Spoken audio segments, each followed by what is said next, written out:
하나님께 예배 드리겠습니다. 찬송가 463장입니다.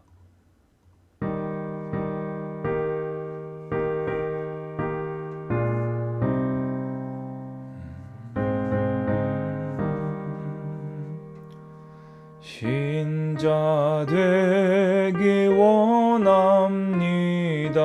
진심으로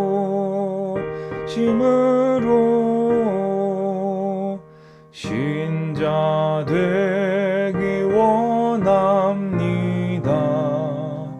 진심으로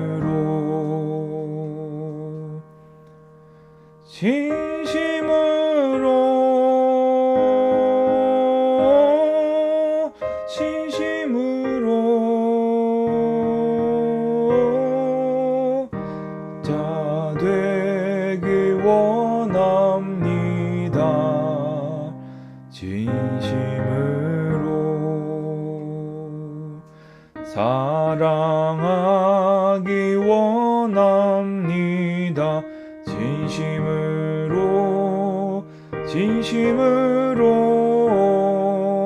사랑하기 원합니다. 진심으로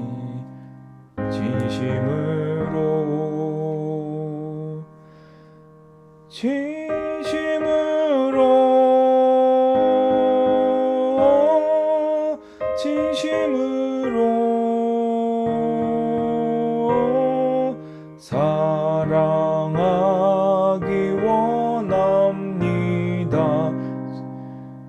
진심으로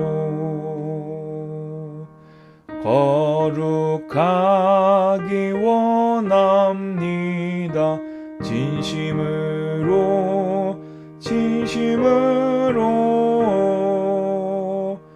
거룩하기 원합니다.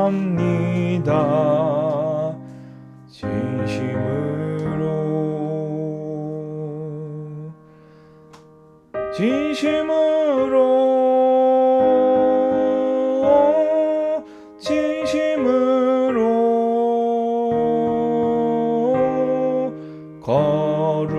거룩하기 원합니다. 진심으로 예수 닮기 원합니다. 진심으로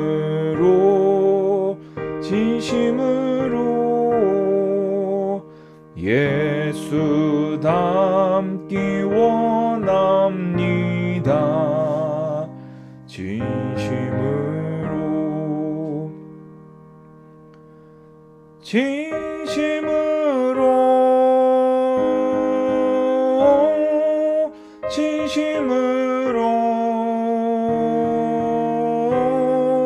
예수 닮기 원합니다.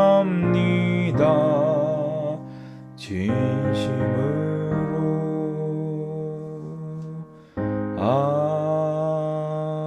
아멘. 기도하겠습니다. 주님 감사합니다. 오늘도 우리가 각자의 처소에서 하나님을 바라보고 하나님을 예배합니다. 우리의 예배를 통하여 주님 홀로 영광과 존귀, 찬양을 받아 주시옵소서.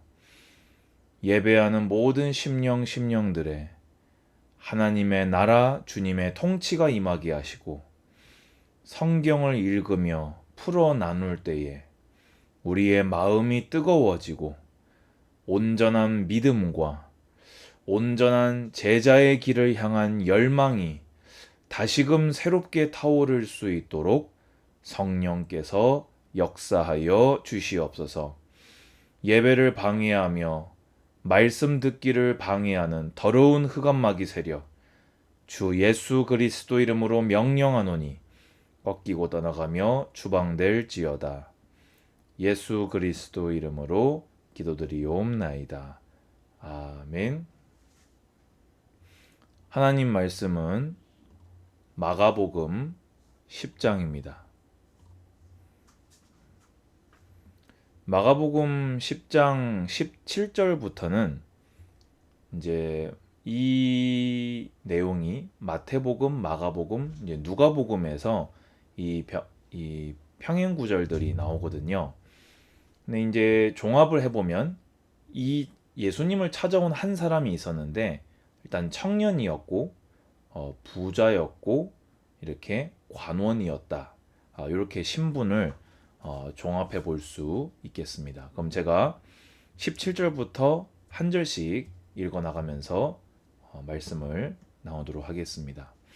예수께서 길에 가실새 한 사람이 달려와서 꿇어앉아 묻자오되 되어 있습니다. 지금 바리새인들과 사두개인 또 서기관들은 예수님을 비난하고 공격하고 있는 이 시점에서 이 사람은 젊고 부자였고 또 관원이었는데 아주 겸손하게 예수께 배우고자 이렇게 달려와서 꿇어앉은 모습을 볼 수 있습니다. 이러한 중심으로 예수님을 대면하고 예배드리시기를 축원드립니다. 묻자오되 선한 선생님이여 내가 무엇을 하여야 영생을 얻으리이까. 그러니까 이 사람은 영생을 얻고자 하는 갈망이 있었어요.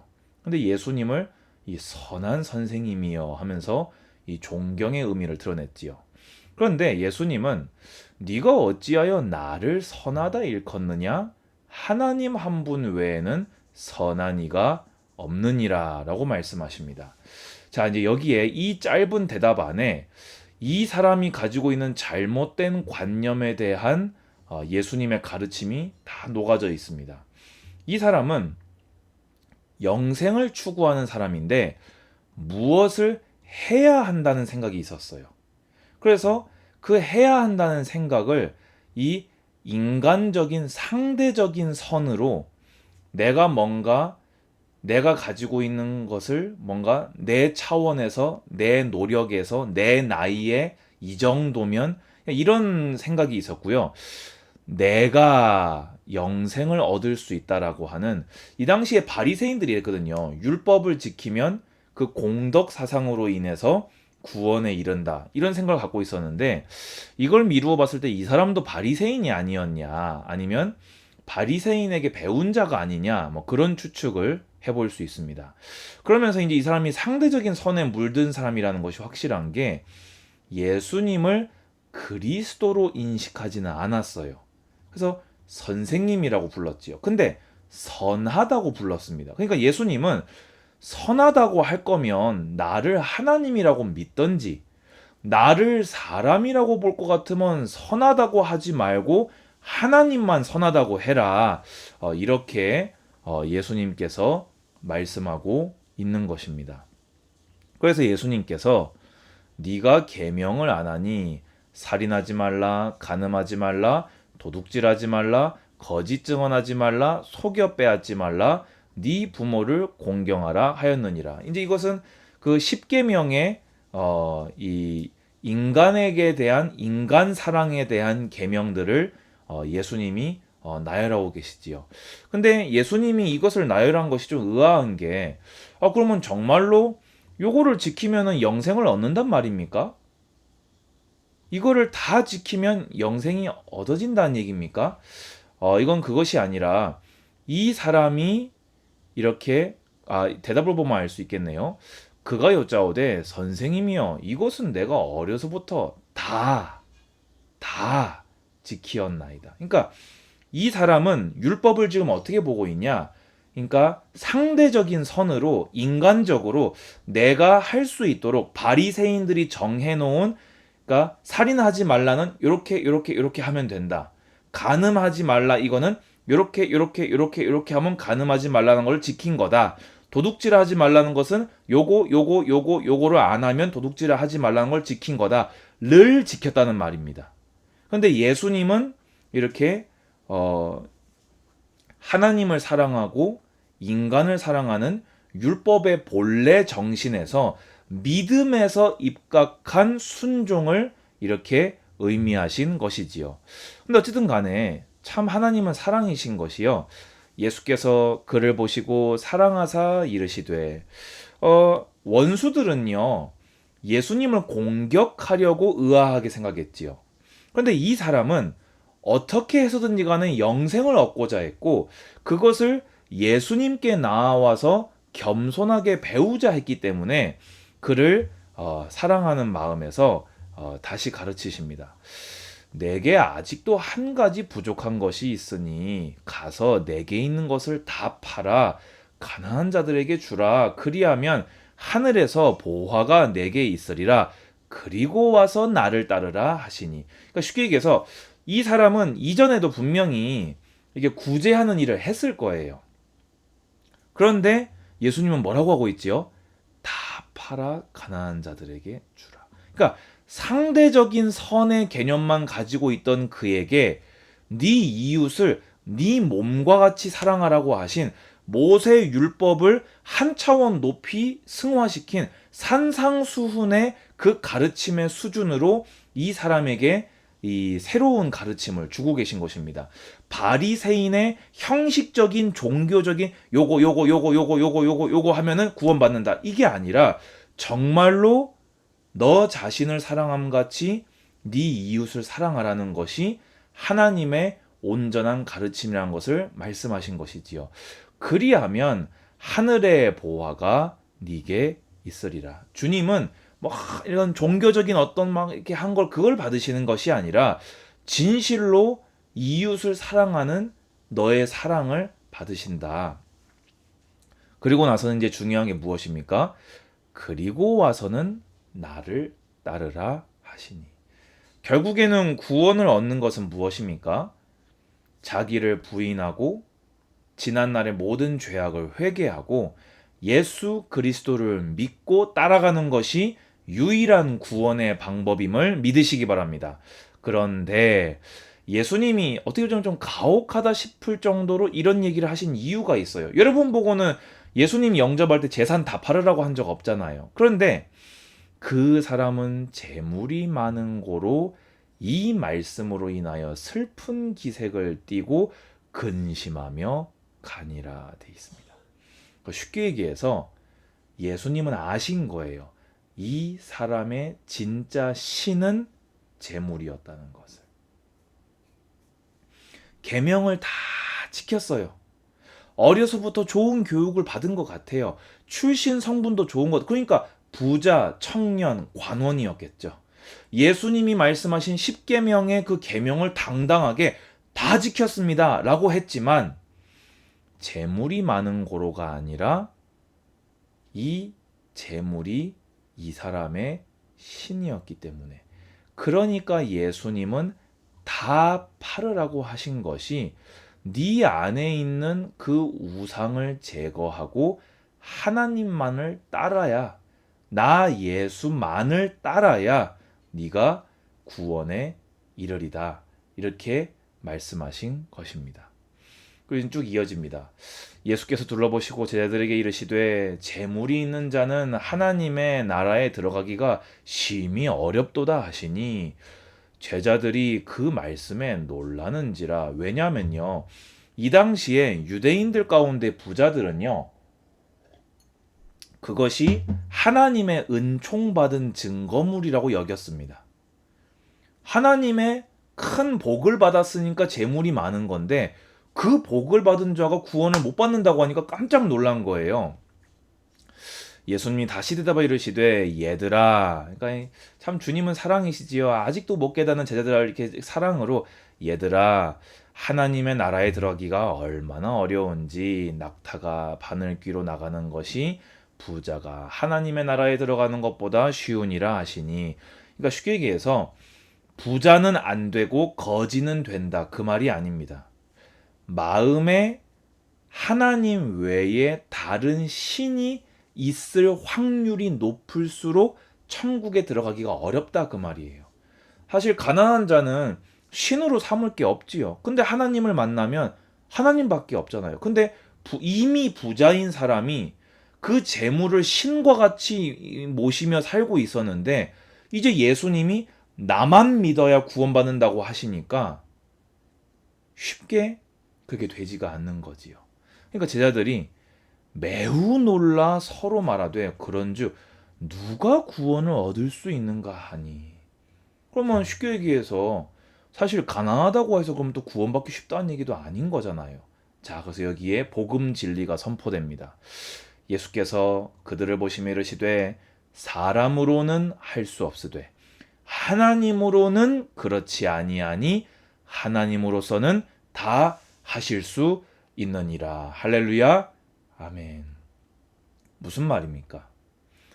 인간적인 노력으로 구원을 얻을 수 있는 것이 아니라는 이야기입니다. 그 부자 청년 관원은 자기의 상대적인 선을 가지고 구원을 얻을 수 있다고 생각했습니다. 근데 예수님은 단호하게 이 모든 것으로 얻을 수 없으며 사람으로는 할 수 없지만 하나님은 그렇지 않다. 하나님으로서는 다 구원하실 수 있다. 하나님의 은혜로 예수 그리스도가 구주로 믿어진 그 사람은 구원받습니다. 자, 예배드리시는 여러분은 하나님의 은혜로 구원받았음을 믿으십니까? 축하드립니다. 자, 그럼 말씀을 정리하겠습니다. 이 세상에 있는 그 어떤 것으로도, 여러분에게 있는 그 어떤 공로로도 구원은 못 얻습니다. 여러분이 그렇다면 구원받은 것은 하나님의 은혜인 줄 믿으시기 바랍니다. 그러면 이제 구원받은 자는 어떻게 해야 됩니까? 우리 마음에 있는 우상을 내어버리고 하나님을 온전히 사랑하지 못하게 만드는, 하나님을 사랑하기는 하는데 형식적으로 사랑하게 만드는 내가 진짜 사랑하는 내 우상을 버리시기 바랍니다. 사람을 안 사랑하는 건 아닌데 형식적으로 종교적으로 사랑하게 만드는 내 진짜 사랑하는 것을 이제는 버리시고 하나님을 사랑하고 사람을 사랑하시기 바랍니다. 그리고 와서 예수님을 온전히 쫓아 살아가시기를 축원드립니다. 이것이 예수님이 말씀하시는 구원의 길, 예수님이 말씀하시는 제자의 길입니다. 은혜로 택정함을 받은 자라면, 하나님의 큰 사랑을 받은 자라면 우상을 내어버리시고 하나님을 사랑하시고 또 이웃을 사랑하는 예수를 따르는 참된 제자의 길을 걸어가시기를 주님의 이름으로 축복합니다. 기도하겠습니다. 아버지 감사합니다. 주님 홀로 존귀 찬양 받아 주시옵소서. 예배하는 모든 자들을 우리의 공로로는 할 수 없었으나 하나님의 은혜로 십자가 보혈로 구원하심에 감사를 드립니다. 이제 정말 이 사랑을 안다면, 이 사랑을 받았다면 하나님 사랑, 이웃 사랑을 방해하는 우상을 버리고 온전히 예수를 따라 사는 제자의 길을 걷게 하여 주시옵소서. 주 예수 그리스도의 은혜와 하나님의 사랑과 성령의 교통하심이 예배하는 모든 하나님의 사람들 머리 위에 이제로부터 영원까지 항상 함께 있을지어다. 아멘. 감사합니다.